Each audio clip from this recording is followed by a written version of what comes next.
What's going on, folks? Well, it's been a little bit of a minute since I talked to y'all. Most of the little bit of talking I've done here and there in videos has been fishing stuff. So, you know, we're going outside today. We're doing something a little bit different. You know, not from my regular, but, you know, regular from the videos that have been as of late. Headed to the shop. I'm a whiskey drinking SOB. If you don't like that, then you won't like me. I'm an outlaw. I said I'm an outlaw. It's Friday at the shop. I do what we call FOF, which, you know, I don't want to say anything obscene and vulgar, but it's effing off Friday. So, with FOF, we kind of just, if it's me by myself or whether it's me or Steven there, we kind of just do our thing, do what we want to work on, mess what we want to mess with. We got a little project that we got going on for ourselves. I don't want to tell too much or give too much away because I'm not ready to unveil it yet, but I'm going to be working on that today. Other stuff that's going on with the shop, we got I'm doing a subcontract job for Don Buswell from Dr. Blast. It's a 49 Chevrolet. You know, it's gonna have a Mustang 2 up front. It's gonna be airbagged all the way around, 2-link in the rear, an LS of some nature under the hood with a you know, automatic transmission. Should be a pretty cool little build. We got that at the shop. I've gotten all the pieces for the Mustang 2 all welded up. Basically what I mean by welded up is it was an economy kit where the front cross members all tack welded together, the top hats are all tack welded together, and it all needs to be finalized, welded before it can be put on the car. I got all that done. And we've got a bunch of brackets, unnecessary brackets cut off the frame, and we got the frame staged up on a pair of horses for right now, so that way we can get to them and work on it, get to it and work on it, and not have to be squatting down, breaking our back, busting our knees, you know, stuff like that.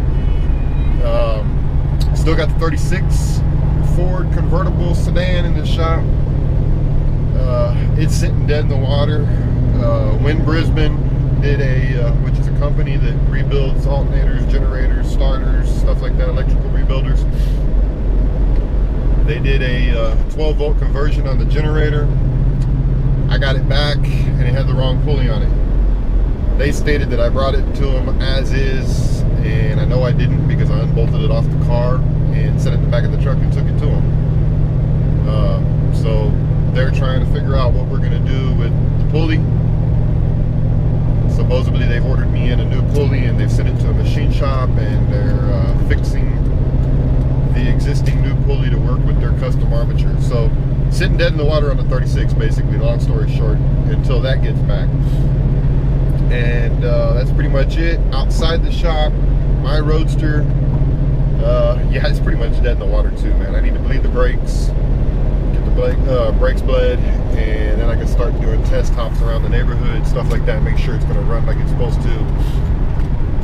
But, you know, just don't take time out to do it. There's too many other things going on in personal life to really get around to messing with it. But, you know, hopefully here in the near future. So, that's pretty much it, man. I'll see you guys when we get to the shop. I'm pulling up to the gas station right now to pick up morning supplies, drinks, smokes, etc., etc. So I'll holler at y'all when we get to the shop and I get started. Alright, what's going on, folks? I'm back. We're here at the shop. Like I said, today's FOF. So here's what we're messing with as our little side project. I'm not going to say a whole lot about it, about what it is or anything like that. Of course, y'all already know it's some sort of a hot rod because of the style of the frame. But getting ready to come in and weld up these kicks right here. Everything's all ground down, everything's all beveled up nice and pretty. I'm getting ready to weld these up And you got a pair up here as well, all the way around. And then right here, we're gonna put a C-notch in, just a small little C-notch. This cross member is gonna come out. We're gonna put a new tubular cross member a little bit further back because these rails do need to be lengthened a little bit. And that's pretty much where we're at. And then these will get a good little, nice little diamond fish plate on them. All of these to give it all its strength back and to help tie it all in. So I'm gonna get welding, and after I'm done here in a little while, I'll show you what we got so far, and then I'll wander around and show you the 49 and that kind of stuff. So sound good, fellas, folks, ladies and gents? So I'm gonna get at it and I'll holler at y'all in a bit. All right, update, folks. Here we are. Kick is all welded up. Everything's been rough ground, knocked down level, so that way we can put our diamond fish plates over the top of each one of those, and ready to move on. I was gonna do the fish plates today, but helper Steven decided that he was gonna sleep in today, so I'm rolling solo. So I guess next step is I'm gonna start cutting the notches out in the frame, get those done, and from there move into cutting the notches themselves and getting them at least tack welded in, so I can get that get some more measurements taken and get that rear cross member out. Time check, it's 11:21. All right, here we are. Time check, it's 12 o'clock. I've got the 2 notches cut out in the frame, and I've got my little piece that I'm going to use here to do my notch. Piece of 4-inch. I have no clue what the thickness is on the wall, but it's pretty damn thick. Measured it out already, and 1 piece is enough to do both sides. So kind of letting it cool, and once it's cool, I'll go ahead and start trimming it up, getting it to where it'll fit, cleaning everything up, and getting it all tack welded in. Just for informational purposes, both notches and that piece of tubing were both cut out with a 4.5-inch grinder disc. A little bit of time consuming. Here's the pieces that came out, but you know, it's a little bit time consuming. I could have blazed them out with the plasma cutter and been done. Same thing with this guy. I could have either cut it on the chop saw. The reason I did not cut it on the chop saw is because the cut will tend, that big of a piece, the cut will tend to not be straight. The blade kind of, I guess you call it, walkout. So I just chose to do it that way. And how I did this piece measurement wise, typically I use tape. I'll figure out how big my piece of steel needs to be and then tape it off. That way I get a good nice straight edge and just follow the tape line. But I'm all out of tape, so I had to improvise. I used dial calipers, came out with what I wanted size wise, scribed it off the flat edge, and I think I did it at 2 1/4. And then I used a piece of soapstone to go back in, define the line so I could see it. And then cutting it with that cutting disc, you kind of scour cut it all the way around until it cuts all the way through. So that's pretty much where that's at. All right, time check again. It's 12:47. Notches are all cleaned up and tack welded in. They're welded 100% from the bottom, and then they're just tacked on the very tops of the arcs on both sides. Next up is a mock-up. I've got to extend the frame back out. Back here, I've got to extend it out another couple of 4, 5, 6, 7, 8 inches, something like that. I don't know exactly what, but the frame's got to be extended out, and I'm gonna put a new tubular cross member in it, and this guy's coming out. So that's pretty much the scenario right now. And folks, I can't stress enough how much a good pair of safety glasses are worth. While I was cutting that round tube, this son of a bitch blew up on me.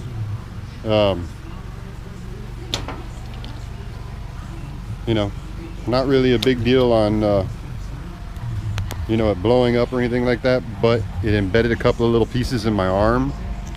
Little pieces, I mean, we're talking little, but you know, if it would have been my eye and I didn't have safety glasses on, it could have been pretty painful, or it could have killed me. So there's that. I'm gonna go do mock-up. I'm not gonna show y'all mock-up because this is kind of a little bit of a secretive thing of what we're doing here. I mean, it's not a secret, it's just I don't want to show you until we get a lot further along. So I'm gonna go do a mock-up so I can get my measurements, and I'll get back at y'all when I start doing the measurement stuff. Bye. All right, time check, 1:53.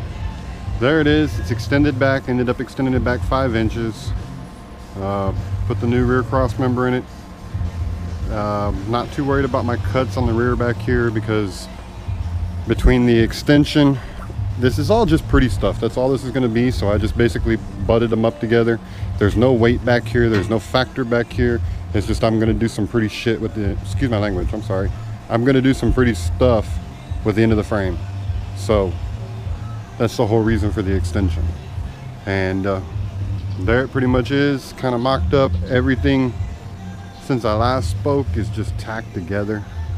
Really didn't want to go into welding everything up today, seeing as how I was single person, but I figured if I get it all tacked up, then while Steven's here and he's helping me run through on other stuff, I can lay all the welds in on this on another FOF day or something like that.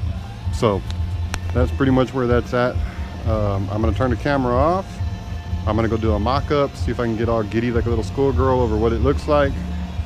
And the next time we have the camera on, I'm gonna be walking around this 49 frame that's over here. I don't wanna raise the camera at this moment because you can see my little project if I do. And so we're gonna go from there, and then I'll probably walk around this 36 that's in the shop for a few just to talk about it. So back in a bit. All right, folks, as promised, here's this 36. Started off as an all original car, pretty much 100%. It was restored a few years back, 15, 20 years back. That's more than a few, I know. Stock original flathead. What we have done is we did disc brake conversion in the front. It's got new wheel Ventique wheels on it, brand new BF Goodrich Diamondback wide whites in the front. I custom built, you can't see it, but I custom built a pedal assembly to make it work with a dual port GM master cylinder. In the rear we used 40 Ford style original juice brakes, and again, same type of wheels in the back, just don't have the trim rings and the hubcaps on them yet. Didn't do a whole lot inside the car, other than of course we had to modify for to move the battery so we could make the pedal assembly work, and all we did was basically turn the battery 90 degrees from where it originally sat and made a whole new bracket and stuff for it. Did a little bit of rewiring inside of the car because we're doing a 12 volt conversion as well. We got brand new 12 volt windshield wipers up there. Car is really nice car. Hoping to have it done, but like I said, soon. But like I said, the guys that are doing the 12 volt conversion on the generator kind of dropped the ball and screwed us over. Trying to get in this little bitty shop, I can't get a whole lot of angles on the car, but I'm trying to. Like I said, really nice car, man. We done a lot of little odds and ends on it, but not a tremendous amount of stuff. Basically, like I said, just a juice brake conversion, updating some of the wiring for 12 volts, and then doing a 12 volt conversion on it. Come around here behind the car. It's filthy as hell. It's been here for a while, so you know it needs to be cleaned up and everything. We put brand new reproduction taillights on it in the rear because the old buckets were just so messed up that I couldn't make them work with 12 volt conversion. And that's pretty much it for the 36. We'll come out here. We've got a 49 Chevrolet frame sitting out here in staging basically. We're gonna go Mustang 2 in the front, 2-link in the rear. Not exactly sure what we're gonna do rear end wise yet. I'm thinking G-body Chevrolet or possibly an S10 4x4. Just barely getting started on this one. It's been here since September 1st, but there was some money issues with the owner and the contractor. So you know, it's taken a couple of days to get around to working on it. Basically, I've got all the Mustang 2. I'll go inside the shop and show you that. I've got all the Mustang 2 cross member, upper hats, all that stuff, all welded up, ready to rock. Stevie took and cut off all the original brackets for the rear end and stuff like that off the back of the frame that, you know, there's really no sense in leaving under there. And next step in it is going to be bracing up the front of the frame so we can pull this original cross member out, start lining up for our Mustang 2 cross member and top hats, moving into a step notch, moving into putting rear end under it, etc, etc, etc. One more stop. Let's go back in here. Go back in here inside the shop. There's 36 again. Shop. Massive pile of parts. Here's cross member all ready to go, and the top hat's all ready to go. And like I said, a bunch of parts. Some of it's 49 parts. Wheels are obviously off of the originals off the 36 hood over here. And yeah, that's pretty much it.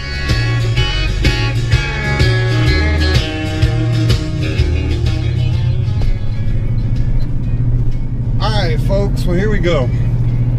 So we're heading out from the shop. Got everything done that I pretty much was hoping to get done today. You know, I didn't get to finish up a whole bunch of welding that I had planned on doing. Those kicks in that frame didn't get fish plated like I had hoped they would today. Mostly because I didn't want to take time out to cut the fish plates. Steven was supposed to help me today, and that was supposed to be his job, was to cut out the fish plates, get them ready, clean the frame, etc, etc. So I had to kind of double duty. But anyways, I did get the frame all modified up, got that that old cross member out of it, got the new cross member in it, got it lengthened up, got the notches in, and did my mock-up, and I'm pretty content with my mock-up.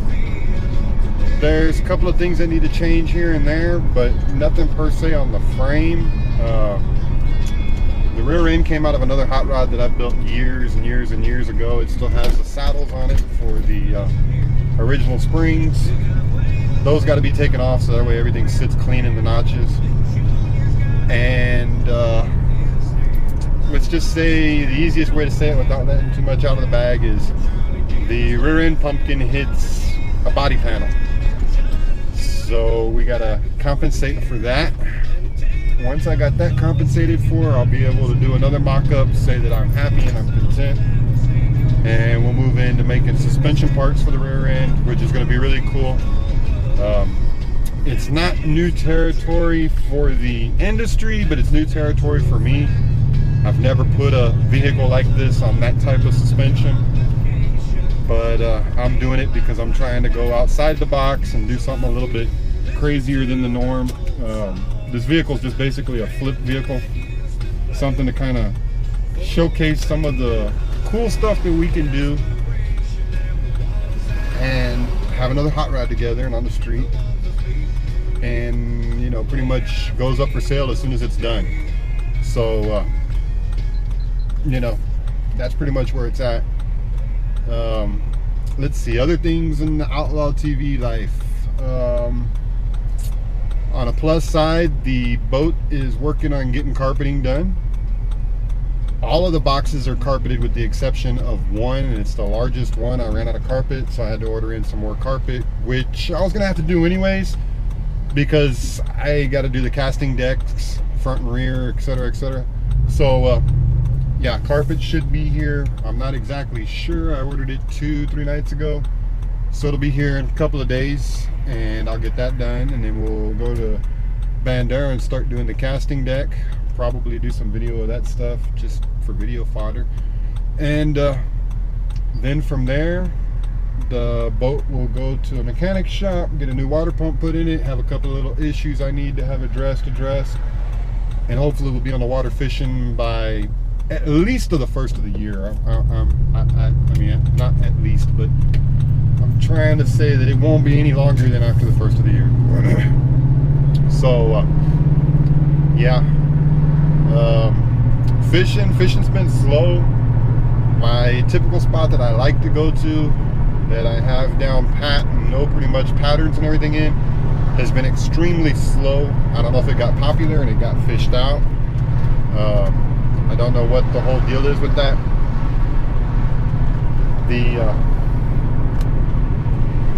The fish just don't seem to be responding the way that they are elsewhere. What I see people doing on the internet, in town that work for them isn't working for me. My typical patterns aren't working for me.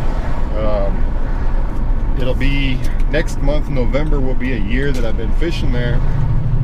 So hopefully that pattern picks back up as it was when I first started going, because I was catching quantity over quality. I was catching 15, 20 fish a day.